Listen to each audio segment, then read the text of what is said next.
Welcome, everyone. I'm so delighted to be here with you, to see so many friends. I'm Joel Barna. I'm going to be leading inquiry today. And I want to start by thanking Marla Sullivan, who's our monitor, online monitor for today.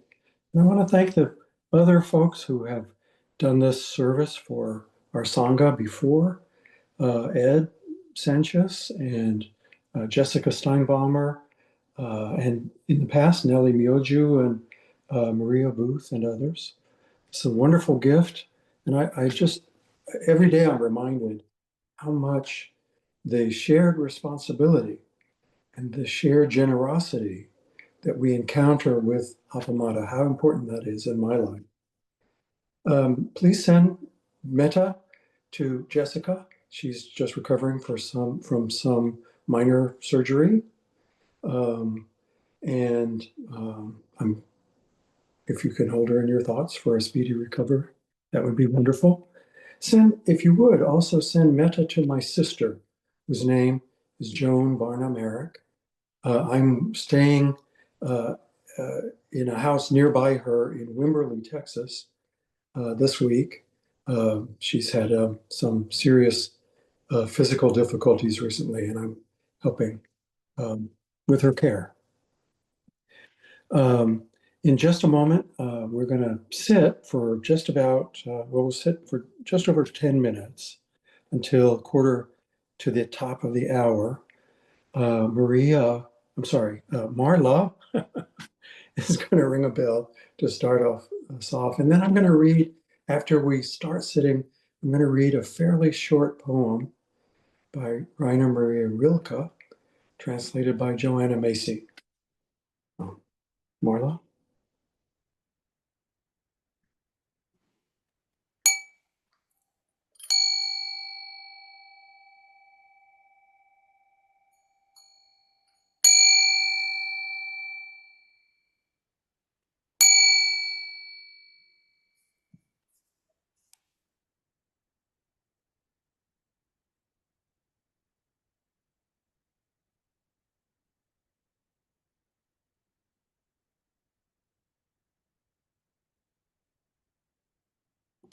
Were you able to hear the bell?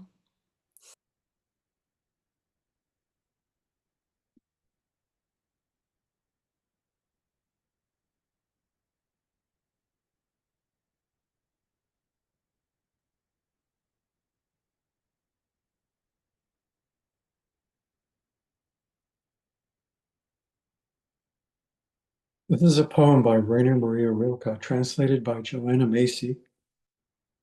And I've substituted uh, the term the universe for some theistic language that Macy used in her translation of Rilke.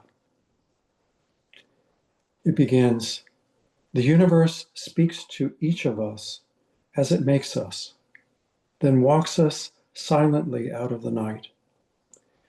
These are the words we dimly hear. Go to the limits of your longing. Embody me. Flare up like flame and make big shadows that I can move in. Let everything happen to you, beauty and terror. Just keep going. No feeling is final. Don't let yourself lose me. Nearby is a country they call life. You will know it by its seriousness. Give me your hand.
Thank you. Um, I asked Marla to bring up something on screen different today because we're going to be talking, or I'm going to be talking about the Bodhisattva vows and hope to discuss that with you. So instead of saying the robe chant, if you can read along on the screen, if you don't know it, or if you know it already, please join me in saying Bodhisattva vow. Beings are numberless. I vow to free them. Delusions are inexhaustible. I vow to end them. Dharma gates are boundless. I vow to enter them. Buddha's way is unsurpassable. I vow to embody it. Beings are numberless. We vow to free them. Delusions are inexhaustible. We vow to end them. Dharma gates are boundless. We vow to enter them. Buddha's way is unsurpassable. We vow to embody it. Beings are numberless. This vow frees them all. Delusions are inexhaustible. This vow ends them all. Dharma gates are boundless. This vow enters them all. Buddha's way is unsurpassable.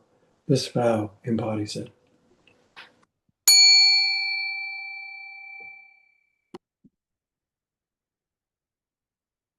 Thank you. 2 weeks ago, I got to take part in an intensive, um, week-long integrated intensive offered by Appamada's founding teacher, Peg Syverson, along with Nate Smalley, who is on the path toward Dharma transmission, so that he also will become a senior teacher for the Appamada community. And in the intensive, they focused a lot on readings from a book called Coming Back to Life by Joanna Macy and Molly Brown, the late Joanna Macy, who died in just weeks ago in July of this year. Macy and Brown outline steps that we can take to heal our society while becoming more mature persons ourselves, and to establish a more just and sustainable life-supporting way of life than the kind of rapacious capitalism model that we have inherited and that we all inhabit pretty much. At the start of the intensive, I was focusing on all the negativity around me and about how limited my capacity is to affect any kind of change. And indeed, what I was thinking, and I said this to Nate in practice discussion early on, I was thinking that having read this book before, pretty much everything that Macy and Brown suggest as things we can do to heal racial divides, to uh, build new structures, and to protect what resources we have, etc. All of those things have been declared woke, and that means that we are the enemy of the state if we engage in them. I mean, quite literally. Uh, so as these things are being rolled back, I was in a pretty low place. But during the course of the intensive, I was moved by by the very wonderful way in which Nate and Peg wove the teachings together with the Dharma as ways that, with reminders that by coming together, we create synergies that are more than the sum of our parts, more than the individual efforts that we bring together, that new things emerge. And I've seen this happen in my life, so it gave me some hope. And in particular, they shared an exercise from Coming Back to Life. It's called the Bodhisattva check-in. And if you have ever seen it, I recognize the people who were in the intensive, but if you were not in the intensive and you have seen the Bodhisattva check-in before, raise your hand if you would, so I can just see, like physically raise your hand. So it looks like not too many people have seen this before. Well, it is well worth looking at. I've been snake bit trying to share it with people. It keeps disappearing on me from my email and stuff. I don't know what it is. It's just a PDF, something, the sort of thing I've shared many times. But Kim is going to put it up on the Appamata website as one of the shared documents, and then you'll be able to copy it yourself. Um, but what happens in the exercise that Peg and Nate led was we would break into pairs. We had more than an hour to discuss the various steps of the Bodhisattva check-in, and then to come back and to share our feelings about it, share what we had learned from the conversation. Very powerful. It's very long. We don't have anything like that time. And I'm only going to highlight one aspect of it now and suggest that you go back and look at it later. But I also hope it will be a prompt for our discussion after I finish yammering here. So the underlying idea of the Bodhisattva check-in is this.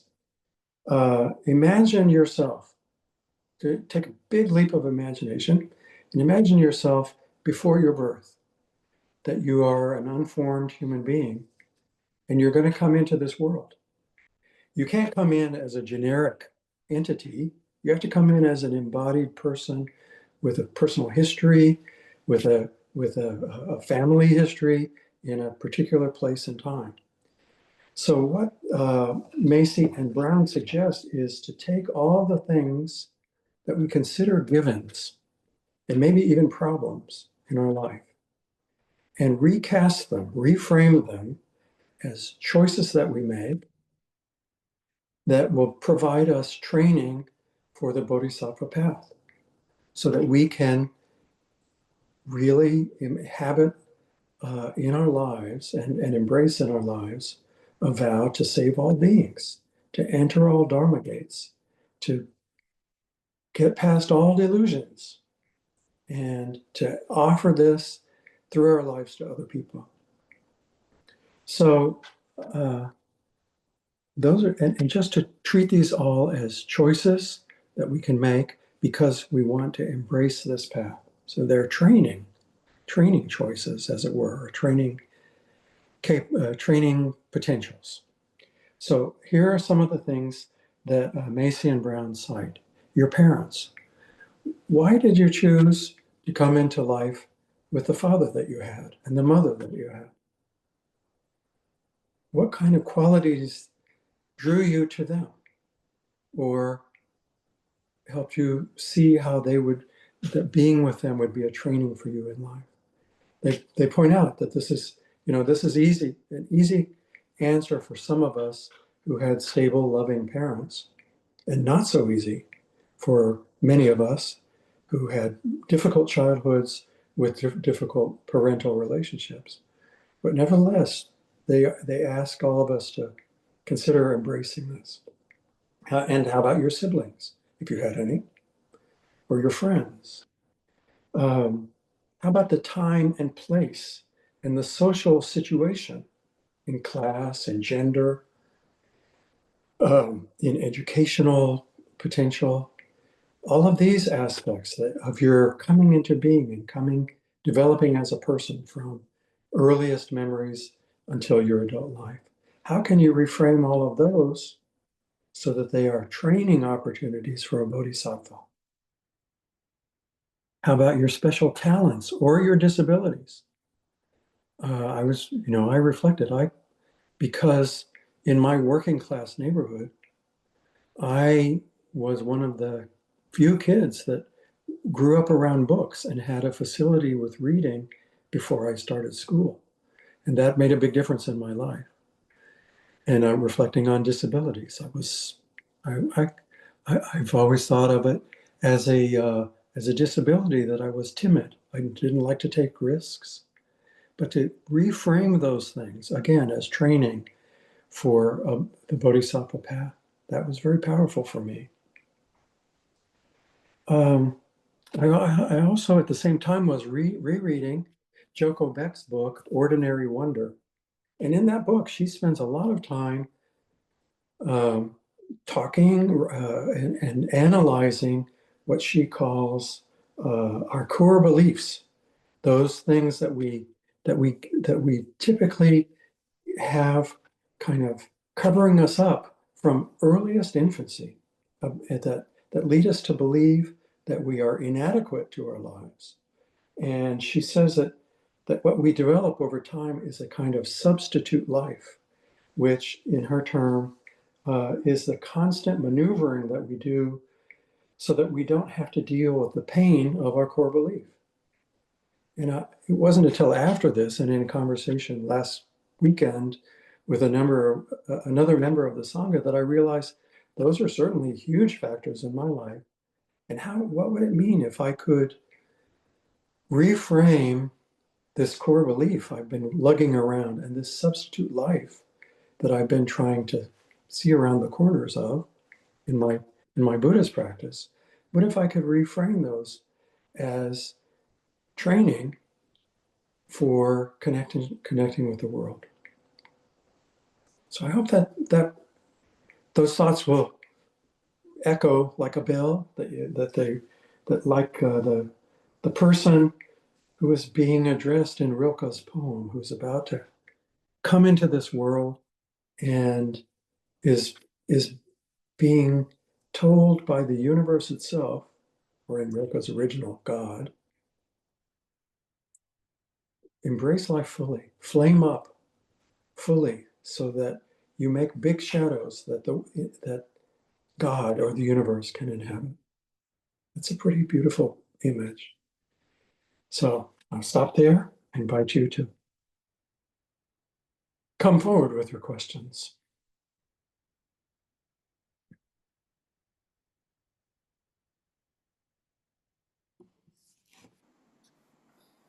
Welcome, Rosemary. Thank you. I was just going to ask you if you wouldn't mind reading the poem again, now I that would we've heard the talk. I would be delighted. The poem is from Rilke's Book of Hours, which was translated by Joanna Macy. And I will say, I read this years ago, and it didn't stick with me very much, but in the context that it shows up in coming back to life, it really affected me. The universe speaks to us as it makes us, then walks us silently out of the night. These are the words we dimly hear. Go to the limits of your longing. Embody me. Flare up like flame and make big shadows I can move in. Let everything happen to you, beauty and terror. Just keep going. No feeling is final. Don't let yourself lose me. Nearby is a country they call life. You will know it by its seriousness. Give me your hand.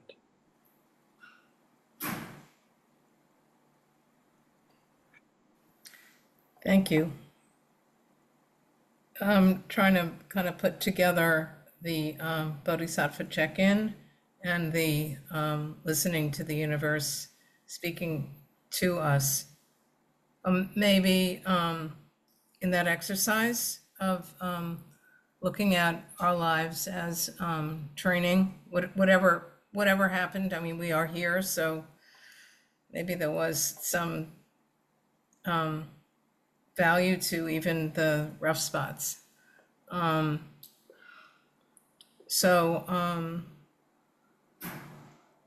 Well, for myself, I was left alone a lot, which I think made me quite resourceful.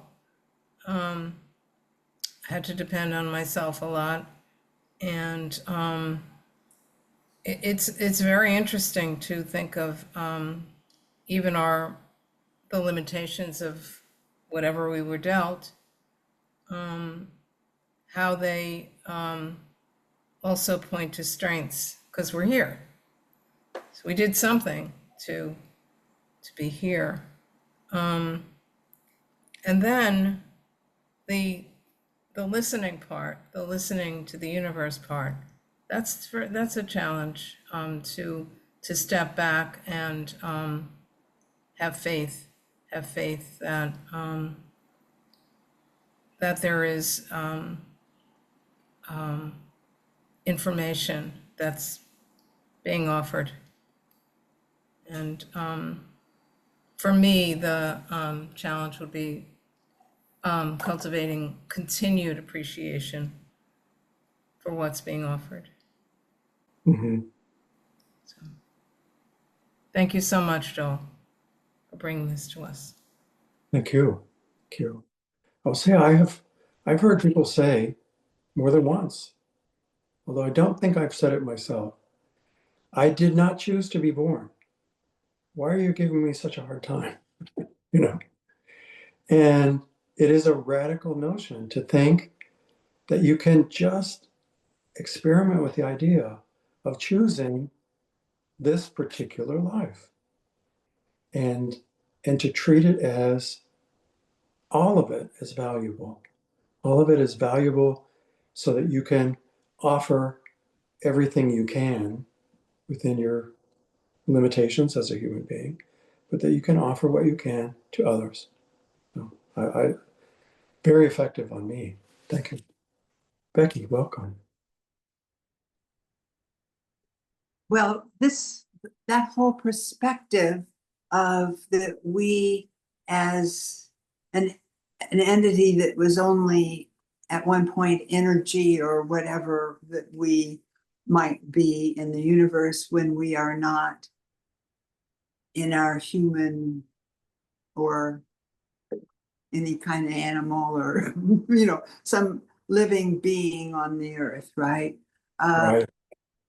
I find that is a lot of freedom from things that we do get irked about. Like I didn't ask to be born, or any of the things that we feel that our parents or other adults put upon us, that we then are angry with them about it or feel sad about it and so on. Whereas if we think of our life as something that we chose, it's very freeing, much the same way that I now feel that if the medical people make a mistake, I'm really angry with them. Whereas if I make my choices and they are clear for me what my choices are, I can't blame someone, and therefore I don't suffer as much. Because the whole thing of blaming someone else or any of that kind of stuff, I mean, I really know that they're doing the best they can within their context. I know that. But still, it feels to me like I would rather make a choice that might end up being a mistake too. Like this last little period of time when I ended up with too much potassium in my body is like, it's because of what I was doing. It wasn't just something that came around. I did it because it's part of my healing concoctions, and I just wasn't quite on top of it enough. So that I go, oh, I made a mistake, which is a whole lot easier than saying, I can't believe this. Like they've made my life terrible, like that. So I find it freeing. So both embracing responsibility and freedom. Yes. Yeah, that those are, and Flint has many times talked about waking up as being the same as growing up. So that sounds a lot like embracing responsibility and freedom. Responsibility for our own choices and toward other people,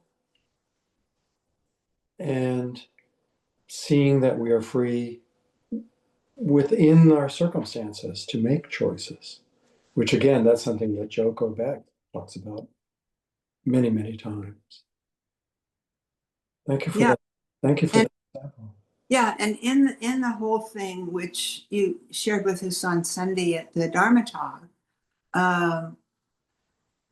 there are even more things that we can look at from that direction. It doesn't necessarily mean that is what is true, but it is a perspective that can keep us more in balance in ourselves, more content in ourselves, Mhm. is to just look at it from that way, even if it is or isn't have any truth. A truth that, you know, in the big word, you know, Right. is that it allows us to look at it from another direction and not have the pain that we might have carried with us since then. Exactly. Yeah. And that other perspective is always with us. You know, we most of the time it gets kind of, you know, there's only so much bandwidth in the channel, as it were, and it gets choked out, as it were. But that perspective is available to us if we can slow down enough, and that's why for me the practice is so important. Is that kind of slowing down, and yeah, this notion that there is a choice to slow down and stop blaming other people and just let things come forward as they are, and then to engage with that rather than a substitute where we are being self-protective, what Joko calls this substitute life, where we armor ourselves with things which have arisen to protect us from pain, and that you know, as she says, we can move away from that. And so many of those things are the things that in our armor we close our heart tight Exactly. as well. So Exactly. thank you. Thank you, Becky.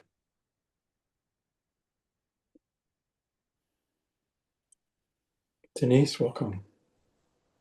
Thank you so much, Joel, for the poem, for your words.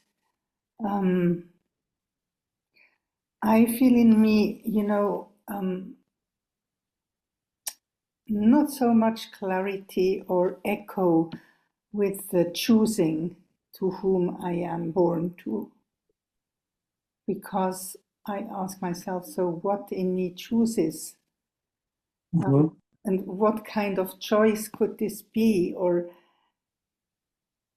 in any way, with any parents I would have been born to, I would have received opportunities to learn about life in a way. For me, it's not a relief to think I choose it, but it's just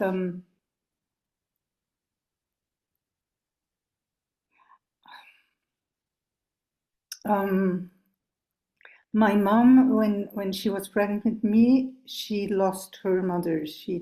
Her mother died, and then I was born too early, but born on the birthday of my grandmother, who just had passed away. And I have felt through many, many years like a burden or a sadness, no, a deep sadness in me, and I didn't know where it comes from. And while you were talking, suddenly I thought, I have never looked at this experience that I had intrauterine with a mother who is mourning, and at the same time a mother who looks forward to this new someone who would crawl out of her. And when you talked about looking at one's own life, and then suddenly I noticed that in my life I have been drawn to, how do you say, when you go from one to the other, it's the birth is a I missed the English word, Übergang, when you go from one to the other. Right, transmigration, as it were, or something like that. A Yes. transformation. Transformation Yeah. and I have assisted several births with friends and neighbors. I have, I don't know, I think maybe if there is something that I have been given from before, it's this capacity to be with people who are in this moment of transition from life to dying, or from being in the womb and coming out. So this I got from what you said. You know, this is different. And I am imagining that your friends that you have helped can sense in you that you have a bigger container, as Joko Beck would say, that you see life as connected with parents and grandparents and people to come. That it's not just this moment right here, this atomized individual, Mhm. as much as the individuality matters, but that we are in a continuum that has deep emotional meaning. Yes. Both in joy and in pain.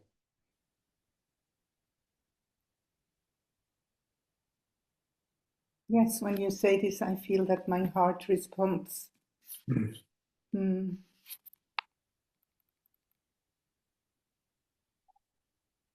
Thank you for sharing that. Thank you.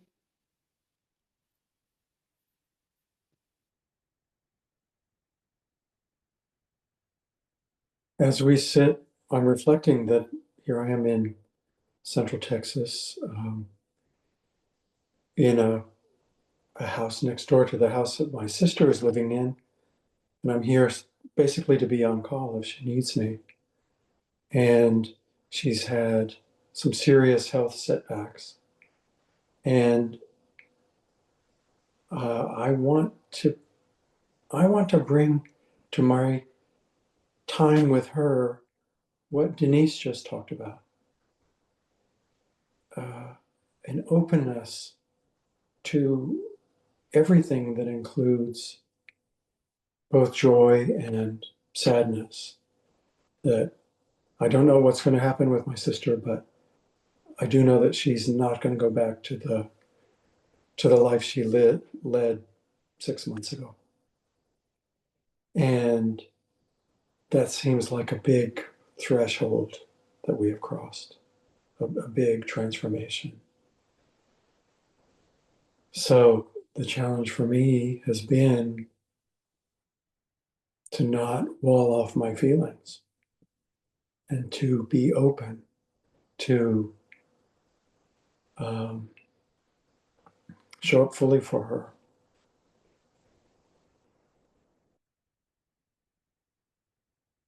Suzanne. Suzanne? Yes. Hi, hi. Joe. I can't seem to unmute my video. Okay. Okay. But so I'll just, rather than fuss with it, you know, when I heard about this practice, when you talked about it at the teachers' meeting, and I didn't know the specific piece that you gave us today. And what strikes me is that in terms of inviting or encouraging reflection, this is a risky one, because people can take it as blaming the victim. Ah, For yes. if I If it's, chose if to it's your be, choice, yeah. yeah, if I chose to be, if you're telling me that I chose to be born into a very abusive family or a very abusive community or culture, are you blaming me for this? And then what do I do with all of this?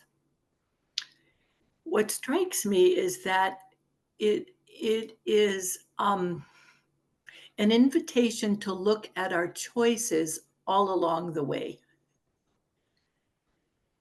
If we can't grab onto, I chose to come into this environment, if we can't grab onto that, that's not the place to stop or to turn away.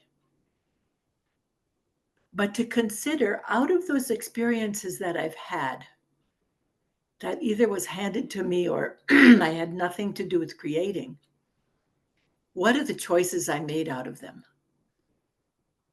Because if we don't look at those choices, then we are going to stay stuck. And what's the term that Joko Beck used? A false life? Substitute. A substitute life. Yeah. Yeah, that's really the point, isn't it? Is to help us get to look at what's the substitute life that I've made, Mhm. created here. And through no fault of my own, because I was just doing the best I could to survive and get through and all of that. Mhm. But at some point, when we receive encouragement to look at it, then we need a lot of support to do that. And I understand Joanna Macy's approach here. I've listened to her many times, and I've not read this book, and I will go ahead and do that. So thank you, Joel, for bringing this forward today. Well, Suzanne, don't leave just yet. Okay. This is a crucial point you're raising, and Mhm. I regret that I skated past so quickly at the beginning when I was saying, Mm. how can you embrace this if you've come into a really difficult childhood or had life experiences of violence or privation or loss? Mhm, mhm. To me, or let me ask you, does it make a difference not to treat it as a choice, but to treat it as training that you can feel your way into making use of as a bodhisattva? Does that make a difference? I think it does. In fact, Richard Schwartz, the creator of internal family systems, he really encourages people to think about life as a training school, a school for really opening up to our true self, which is what we're talking about here. Mhm. But some of us have to go through a whole lot of machinations to get there. A whole lot of it. It's like one of those mazes you go through to get to the center, Mm. you know. But eventually we can get to the center. Mhm. And it takes tenacity, and it takes courage, and it takes a good deal of support. And that's why I'm so appreciative of our community here. Mhm. Yes, and your teaching here today. So thank you so Right. much for raising that to change. If we can't, if training is, if choice is too triggering, then to use the word training, I think that really does fit. Mhm. Yes. I Thank you. think I call it going through the side door, Joel. Thank you. Yeah. Okay. Sorry, I Thank you couldn't get my video on. thank you for your insight and your enormous skill. Thank you. You're welcome, Joel. Take care. I have only a couple times participated in a maze walk, not a maze walk, a labyrinth walk, Mhm. in a big space where I was with 30 other people walking on a labyrinth in a big space. And it was so moving how, in moving toward the center and then out from the center, out of the labyrinth as well, that over and over again, people would approach and then they would pass by. And the approach and then the feeling of loss that came as they literally turned away or I turned away from them was so evocative to me. And I see why labyrinths and labyrinth walks have been such important and potent symbol carriers because of that. And I thought of that as you were speaking, Suzanne, too. Thank you. Sophie, welcome.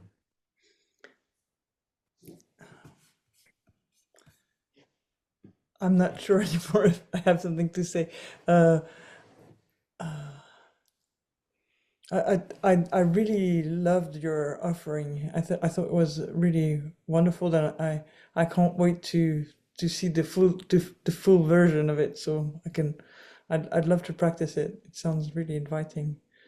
Um, so it moved in many different places as everybody talked and shared, but um, maybe I'll go back to when you were speaking about your sister and and that you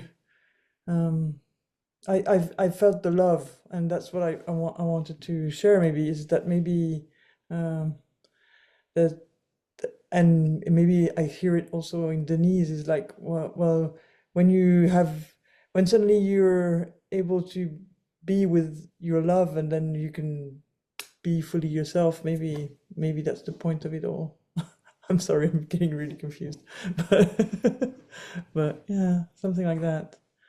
Mm, I was thinking of a time in my life where I felt abused by a situation, and I've been sitting with it again, like nearly 40 years after, and suddenly I was really struck about, how were my abuser feeling? What was their perspective? What was their fears? What was their where were they actually? Mm. So I think that was really key for me to be able to get a different idea about the situation. Yeah.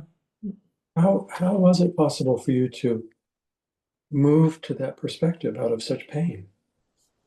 What made that possible? Mm.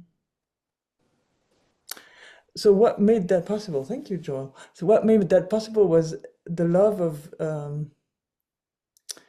so what made that possible was my husband and the love I have for him every day. What made possible was my friendship with Denise and others.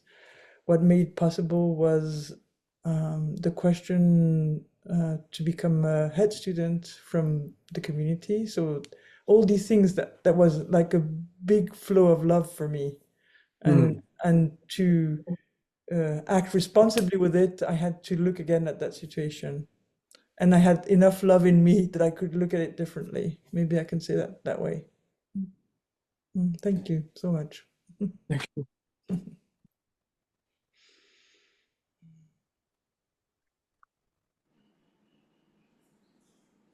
Ed.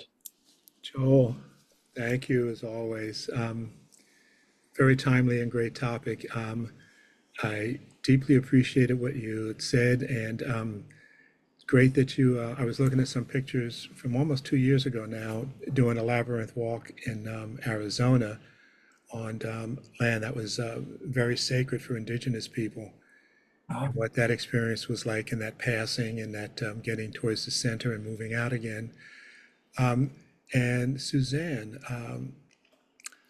I loved how she said it's kind of like coming in the side door Mm. and teachings. And I've made some notes last night for something that I was studying myself about how sometimes the victims get blamed and made responsible for being victimized.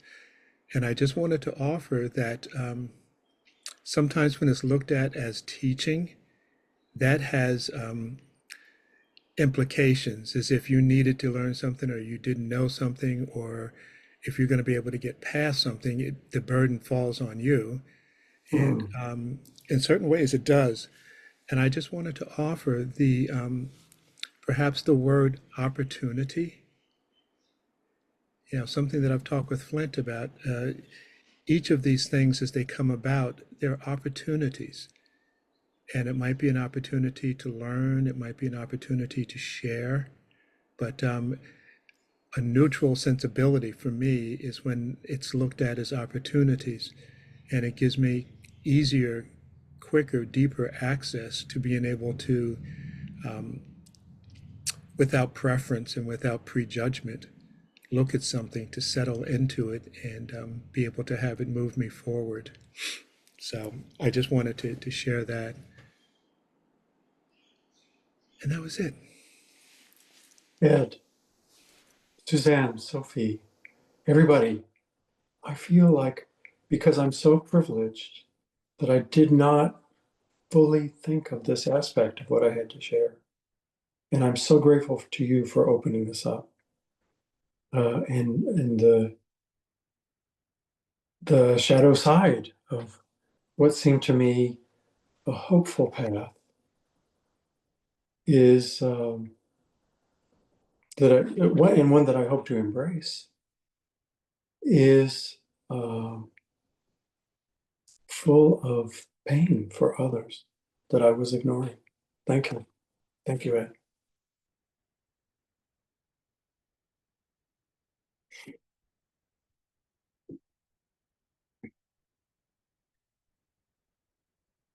It's time. We have about 1 minute before we're supposed to close.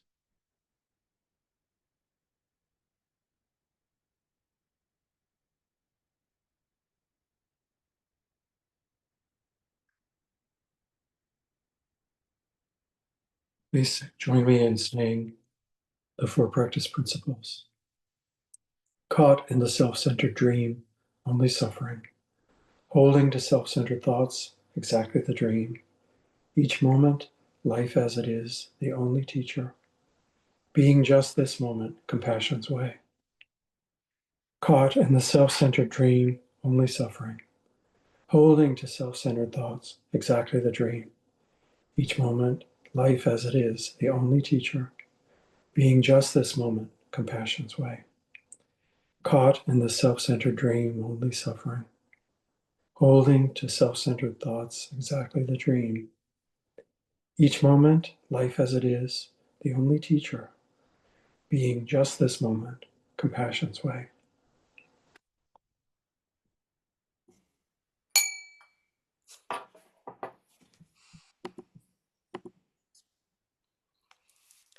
Please remember that Appamada's programs and facilities are supported through your generosity, and your support makes a huge difference.